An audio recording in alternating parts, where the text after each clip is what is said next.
Hi, this is Victor Vogel. I'm a retired business consultant, an author, and I do some speaking occasionally.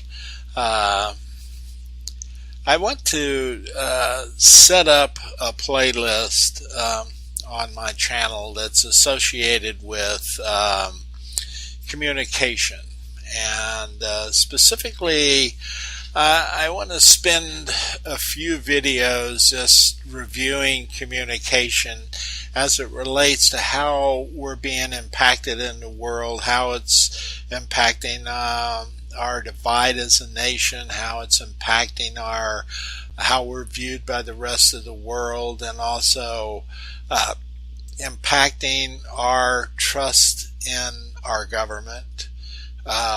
And our divide as a nation within ourselves. So I remember when I was a child, 5, 6, 7 in that area. During that period of time, we didn't have television, let alone smartphones and computers and Apple Watches and all the things we have today. I can remember getting our first TV set. I thought it was exciting. Until then, we listened to radio, but we didn't have anything to distract us relative to our communication with one another.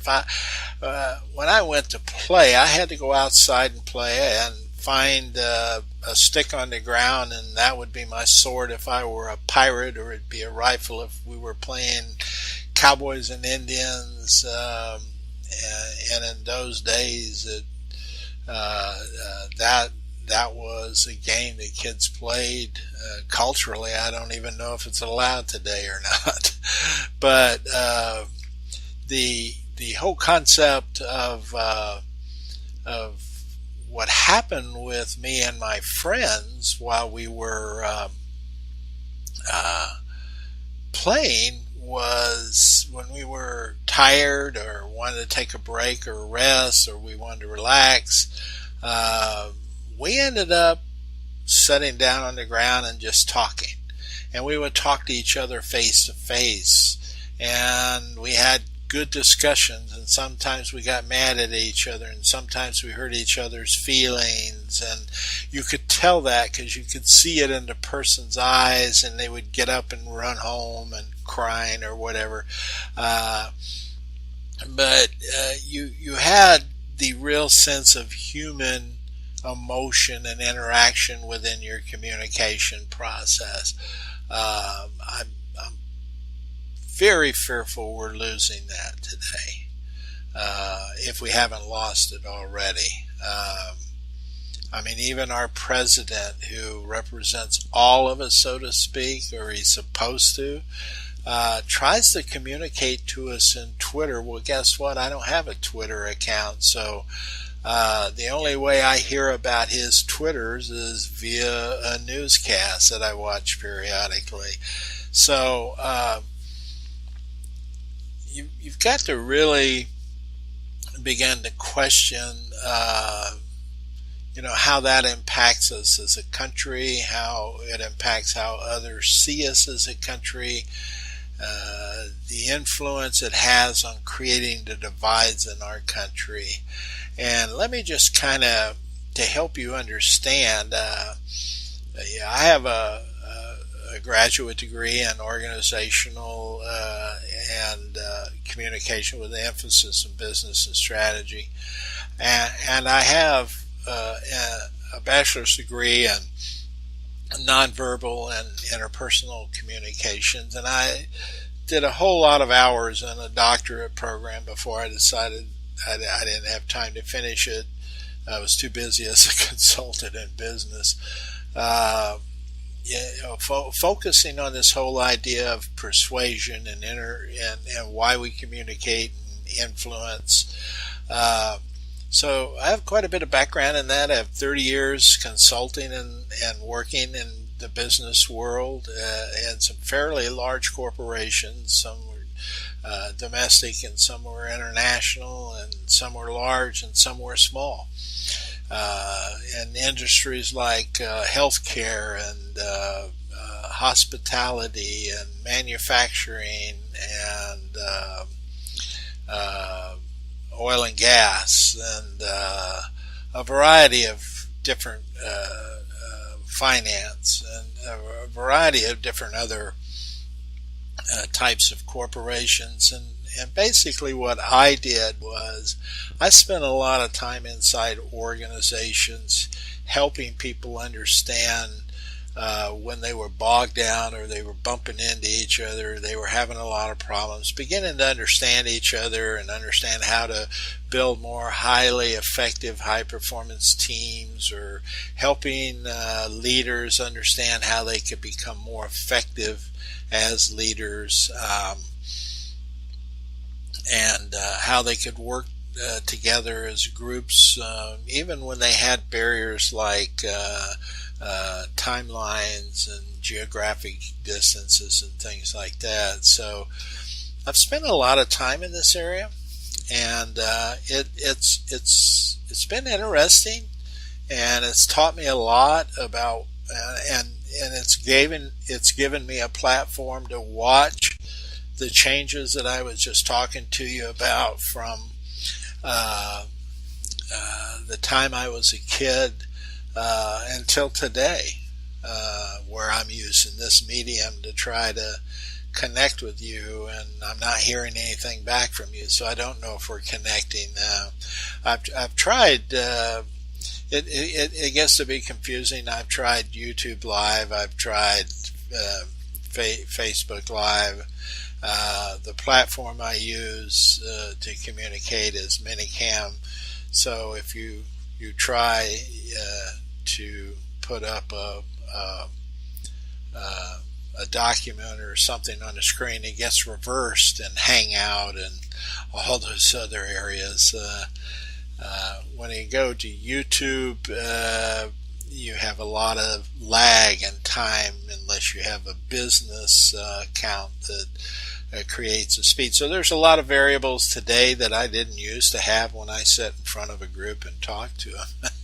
So with that in mind, please bear in mind that you can get back to me on comment sections, and you can ask me to get back with you, and we can actually get face to face on something like Skype or Join.me and actually have a conversation about this if you're really interested, and I'll be glad to do that. You just need to let me know in the YouTube comment sections, or try to reach me via an email that I will leave there for you to contact me. But anyway, I thought it might help you to get a basic of understanding about the basic tool of communication, interpersonal communication. People take this for granted, but when you look at it, it can be fairly complex, and it could create a lot of issues that get in the way of you communicating effectively. And I've been doing it, and I teach it for years, and even I screw it up sometimes. So you'll see a lot of things can get in the way of effective communication. And the one thing that bothers me most now is technology and how it's taken the interpersonal aspect out of communication. So let me just go to a model here real quick to kind of show you what constitutes just a basic communication between two people. But I've thrown a few things in there to show you how the dynamics of that can be a problem. Now, what we have here is we have this lady right here wanting to communicate with this man. And a fairly simple deal. She will say some words to him, and those words she has created using her values and her culture and her understanding of those words, and she will speak those directly to this man. Now, in life, if they were face to face across the table from each other, there would also be a component called nonverbal communication, and those are things like eye contact, facial features, body posturing, etc. And what we have found over the years in communication, and I've found to be true in my 30 years of experience, is that nonverbal communication has a much more powerful influence on the meaning that a person attaches to a message sent to them than verbal communication does. And that's not hard to understand if you think you go back to when you have a child and you're holding that child and they don't have the capacity to form understanding based on language yet, but they do sense and feel your touching and your eye contact and the tone of your voice, etc., is almost instinctive in them. And so you can kind of understand how nonverbal communication still resides in us, the natural sense or feeling of deriving information based on a person's nonverbal cues that they send us in the message. So first of all, the message normally has a verbal component to it and it has a nonverbal component to it. Now, if you eliminate the nonverbal component, then you eliminate the capacity for this other person to understand your message, about 80% of it to be misunderstood. This is called cognitive dissonance. If you are standing across from each other and your voice or your body language or whatever reflects something different than what you said, you can create a cognitive dissonance or a disruption between the meaning the person's hearing and the meaning of what the person is seeing. And let me give you kind of an example how I express this when I'm talking to a group. I'll ask them, okay, I'm going to say something to you here interpersonally, and I want you to tell me what you mean. Tell me what you think I mean. And what I say is yes. And that's it. And I'm going to ask you, and you can formulate your own opinion, but I will tell you right now, the vast majority, well over 80% of the people that I talk to on a regular basis when I do that, and I've talked to probably thousands over 30 years of teaching and working in the consulting world, and I have no problem saying that 80% of the people normally say no. They believe I mean no. So that's how powerful that nonverbal communication is, and how it can create disruption between what's actually said. Because a lot of times you'll hear somebody say, well, I told you this, and they go, well, that's not what I understood you to say. And the words, and they may say, hey, look, here's a recording of the words. But the problem is the nonverbal cues were not consistent. There was cognitive dissonance between the nonverbal cues and the verbal cues sent to the person. Now, that's one area that happens consistently over and over, and people just haven't really thought about it much and discovered it. What I did was I eliminated the nonverbal in this model, and they are on the telephone. But even on the telephone, you can hear voice inflections or tones in the voice, and people read into that. So it's human. It's a very powerful human trait to want to understand that nonverbal aspect of that person, even if you can't see them. So That's one of the things that gets in the way of effective communication. Now, of course, she created this message using her value and her backgrounds and her understandings. This person is receiving the message based on his values, his culture, and his understanding of things. And what I tell people is very important when you're trying to communicate. And let's assume we're communicating with someone because we want them to understand something or we want to influence them to believe something. Those are normally the reasons we communicate with people. Already, just in this basic one-way form of communication, we have several things that can get in the way. We have the cognitive dissonance I talked about, but we also have our cultural variances and differences, and we have some technology that can get in the way. Now, if we carry this single message from her to him into a macro level, you could see how, and we say they are from different, not just even different cultures, but they are have different languages. So this verbal component can be extremely difficult also, which because they don't speak the same language, they don't understand each other's language. So if you eliminate the nonverbal out of that, and I don't speak your language, then obviously I'm not going to understand anything you say. And if I picked up on any of it, I might have a different value structure that where I hear what you're saying differently than what you intended it to be. So that's how complicated just a one-on-one communication can be.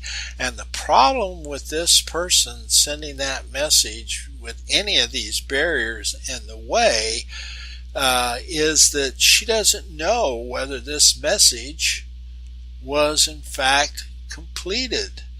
So when you're sending them and the way that she would know would be if this person verbally told her something and non-verbally those two signals, those two cues aligned with each other and made sense, then possibly she could read out that yes, he understood what I said. Okay? But these, again, the feedback has the same dilemma that the initial communication has. Unless this person has taken the time, who wants to influence this man, this lady wants to influence this man, if she has taken the time to understand who he is and what his value structures are, and then couches her message in his terms and presents it with a nonverbal cue that is consistent, then he is most likely going to understand what she says and provide positive feedback that says, yes, I understand what's going to happen. So that's why I tell people the meaning of any message you try to send to somebody is in their mind. It's in the mind of the person receiving the message. So when you create a message, you should know your audience or the person that you're creating that message for, and put things in terms that align with them, and try to minimize the amount of nonverbal communication you are sending. The cognitive dissonance, try to minimize that between the verbal and the nonverbal communication. So now you can begin to see some dynamics with this when it comes down to what's going on in the world today. I have seen us move from people sitting in coffee shops and restaurants and having their dialogues over morning coffee or breakfast. And some people still do that today. I see an older population, say in McDonald's, they gather in the corner. I used to sit there and have my breakfast and just listen to them. And they talked about everything from what was going around in the neighborhood to the public, to the presidency and what was going on in the world. And but they were across from each other. They were watching each other. They had eye contact. They argued. They agreed. And they, if feelings were hurt or beginning to be aroused, people would take actions to correct that and try to restate something in terms that made more sense to them and wasn't as offensive, so that they could get their point across. The problem today is we've moved out of that realm into a realm where we're communicating a whole lot faster, and a lot more information is being shared than has ever been shared before. It's almost a tremendous burden of information overload, and people don't know how to comprehend it.